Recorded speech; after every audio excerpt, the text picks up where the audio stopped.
Hello everyone. हमने अपने previous lecture में सॉल्यूशंस चैप्टर स्टार्ट किया था, जिसमें हमने जनरल सॉल्यूशंस देखा था कि हमारे पास सॉल्यूशंस क्या होते हैं, और method of expressing the concentration of a solution discuss किया था, जिसमें हमने percentage by mass, molarity, molality, normality, mass fraction, mole fraction, parts पर मिलियन, स्ट्रेंथ, ये सब डिस्कस किया था। आज हम जो इसका नेक्स्ट टॉपिक है जो वो डिस्कस करेंगे, दैट इज़ केमिकल पोटेंशियल। ठीक है, आज का जो हमारा टॉपिक है वो है केमिकल पोटेंशियल।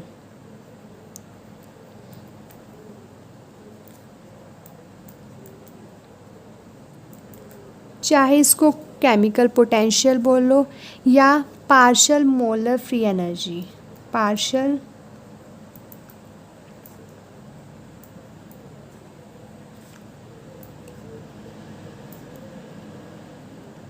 चाहे केमिकल पोटेंशियल बोलो और पार्शियल मोलर फ्री एनर्जी बोलो, बात एक ही है। आपने अपने सेकेंड ईयर फिजिकल केमिस्ट्री में भी ये केमिकल इक्विलिब्रियम जो चैप्टर था आपका, उसमें भी आपने इसके बारे में, केमिकल पोटेंशियल के बारे में डिस्कस किया होगा, जिसको हम किससे रिप्रेजेंट करते हैं, म्यू से। और हम इसको कैसे लिख सकते हैं, जी आई बार, और कैसे लिख सकते हैं, पार्शियल मीन्स पार्शियल डेरिवेटिव किसका, molar free energy that is G का, with respect to curl N I at constant temperature, pressure, N1 N2, Ni यहाँ कुछ भी हो सकता है, N1 N2 N3। ठीक है, अब हमारे पास क्या होता है, ये जिसके भी रिस्पेक्ट में होगा इसका पार्शियल मोलर फ्री एनर्जी का जो हम डेरिवेटिव जिसके भी रिस्पेक्ट में होगा, उसको छोड़ के बाकी सब चीज़ें क्या होंगी, जितने भी सारे कंपोनेंट्स हैं वो सारे क्या हो जाएंगे, कांस्टेंट। जिस एक टर्म के रिस्पेक्ट में होगा उसका हमें क्या पार्शियल डेरिवेटिव करना है, कीपिंग ऑल अदर कांस्टेंट। ठीक है, जिसके भी रिस्पेक्ट में होगा उसको छोड़ के बाकी सब जो भी होंगे इसमें वो क्या कांस्टेंट ट्रीट करेंगे उनको हम। ठीक है, और इसको हम कैसे लिख सकते हैं, कर्ल जी।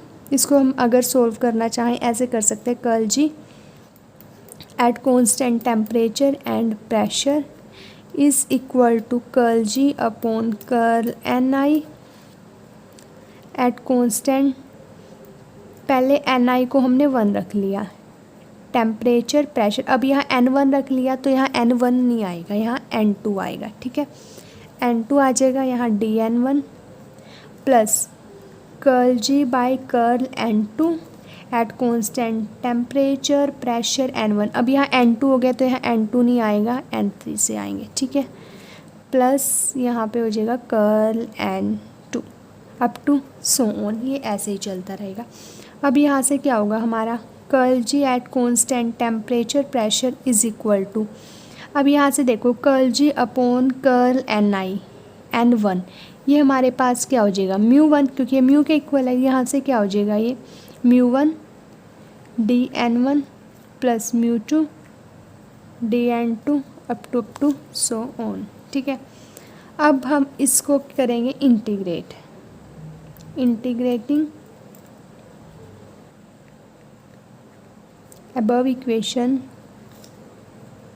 इसको इक्वेशन 1 लेट कर दें, इसको इंटीग्रेट करेंगे हम तो क्या होएगा हमारे पास, G at constant temperature pressure is equal to μ1 N1 plus μ2 N2 up to so on. अब हम केमिकल पोटेंशियल की डेफिनेशन लिख लेते हैं कि केमिकल, ये इसका मैथमेटिकल डेरिवेशन है। ये हम अपने जो आगे हम प्रॉपर्टीज़ करेंगे या जो हम डेफिनेशन करेंगे इससे नेक्स्ट टॉपिक में फ्यूगैसिटी एक्टिविटी की, उसमें भी हम यूज़ करेंगे। अब हम इसकी डेफिनेशन देखते हैं, केमिकल पोटेंशियल क्या होता है। Chemical potential of any component in a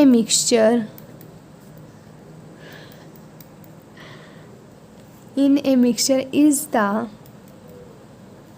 क्या था, is the change in free energy free energy of the system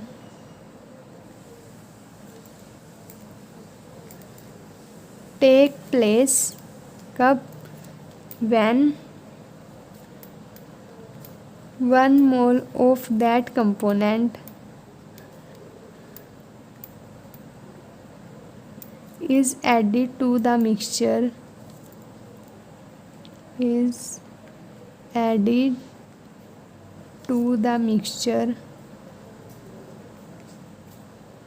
at constant, क्या क्या हमें कांस्टेंट रखना है, टेम्परेचर, प्रेशर,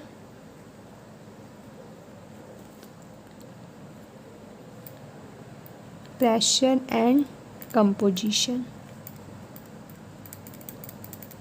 ठीक है, मतलब जो पार्शियल डेरिवेटिव लेंगे हम मोलर फ्री एनर्जी का, जिसके भी रिस्पेक्ट में हम डेरिवेटिव लेंगे उसको छोड़ के बाकी सब हमारे पास जितने भी और चीज़ें होंगी वो सारी क्या आ जाएंगी, इसके अलावा जितने भी हमारे पास कंपोनेंट होंगे वो क्या आ जाएंगे, कांस्टेंट। ठीक है, उनको कांस्टेंट ट्रीट करेंगे। अब हमारे पास जो हमारी नेक्स्ट टॉपिक है वो है फ्यूगेसिटी, एक्टिविटी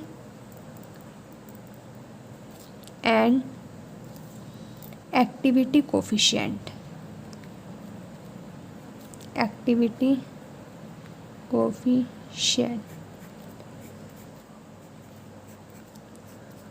अब इसमें हमारे पास क्या है, हमने अपना सेकेंड ईयर में इसमें केमिकल पोटेंशियल वाला जो पढ़ा था उसमें हमने ये वाला फॉर्मूला भी पढ़ा था, mu is equal to mu naught, chemical potential का था जो mu is equal to mu naught plus RT ln P।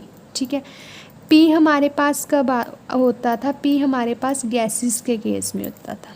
ठीक है, अगर हमारे पास सॉल्यूशंस वहाँ गिवन होते थे, सॉल्यूशंस के केस में हम P को C से रिप्लेस कर देते थे, दैट इज़ कंसंट्रेशन से। ठीक है, mu is equal to mu naught plus RT ln C, ये कंसंट्रेशन है और ये कंसंट्रेशन किसके केस में होती थी, सॉल्यूशन।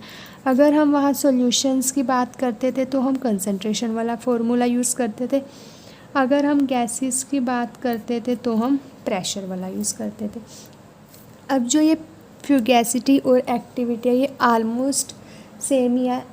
जो हमारे पास फ्यूगेसिटी है ये हमारी होती है गैसेस की केस में, और जो हमारी एक्टिविटी होती है ये होती है हमारे सॉल्यूशंस के केस में। ठीक है, एक्टिविटी होती है जो हमारी ये होती है सॉल्यूशंस के केस में, जो हमारी फ्यूगेसिटी है होती है वो गैसेस के केस में। जैसे हमारे पास सॉल्यूशंस में हम कंसंट्रेशन लेते हैं ना, और गैसेस में हम प्रेशर लेते हैं, ऐसे ही फ्यूगेसिटी हम गैसेस में लेते हैं और एक्टिविटी जो होती है वो सॉल्यूशंस के केस में होती है।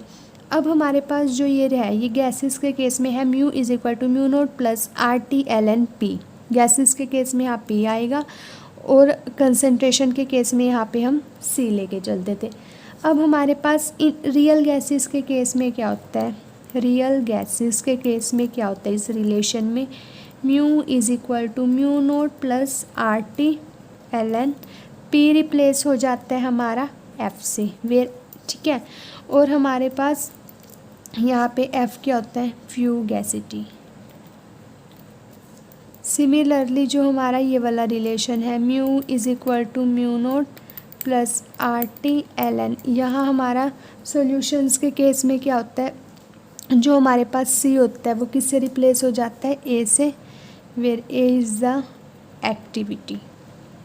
ठीक है, सॉल्यूशंस के केस में हमारे पास क्या होगा, कंसंट्रेशन को हम A से रिप्लेस कर देंगे, और इसके केस में हमारे पास फ्यूगेसिटी के केस में हम जो प्रेशर होता है उसको हम किससे, F से डिनोट कर देंगे, दैट इज़ फ्यूगेसिटी से। ठीक है, और हमारे पास यहाँ से एक रिलेशन भी आता है, मतलब जो फ्यूगेसिटी का फॉर्मूला है वो क्या आता है, F is equal to gamma into P। ठीक है, where P is the pressure, F is the fugacity and gamma is the activity coefficient. Similarly हमारे पास यहाँ से आता है A is equal to gamma into C। A is the activity, gamma is equal to activity coefficient and C is a concentration. हम यहाँ से gamma निकालेंगे, गामा क्या हो जाएगा यहाँ से F/P, और यहाँ से ए हमारा क्या हो, ये यहाँ से गामा अगेन हम अगर हम यहाँ से डिफ़ाइन करें A/C, ठीक है। अब हम यहाँ से गामा की डेफिनेशन देखते हैं कि जो हमारे पास एक्टिविटी कोफिशिएंट है उसकी डेफिनेशन क्या होगी। Activity coefficient means gamma of any gas may be define as the, क्या है ये, ratio of the fugacity of the gas in the given state of pressure of the gas at same temperature, ये है P है। जो ये activity coefficient है gamma, ये क्या है, ये है रेशियो है किसकी fugacity of the gas in given state of pressure. Similarly जो हमारे पास यहाँ गामा है, अगर हम इसको एक्टिविटी की और कंसंट्रेशन की उसमें डिफाइन करना चाहे तो यहाँ से क्या होगी, activity coefficient of any component may be define as the activity of that component in the solution to the concentration of the same component in the solution, ठीक है।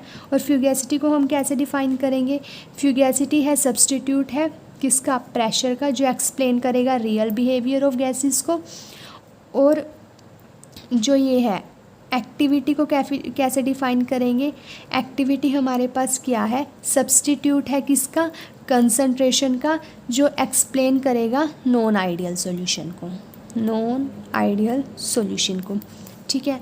फ्यूगेसिटी क्या है, fugacity may be define as the substitute for pressure to explain the real behaviour of gases, and activity may be define as the substitute for concentration to explain the behaviour of non ideal solution, क्योंकि fugacity हमारी gases के case में है और activity हमारी non ideal solutions के case में है। अब हम अपना इसमें नेक्स्ट टॉपिक और जो मोस्ट इम्पोर्टेंट टॉपिक है वो डिस्कस करेंगे, दैट इज़ राउट्स लॉ।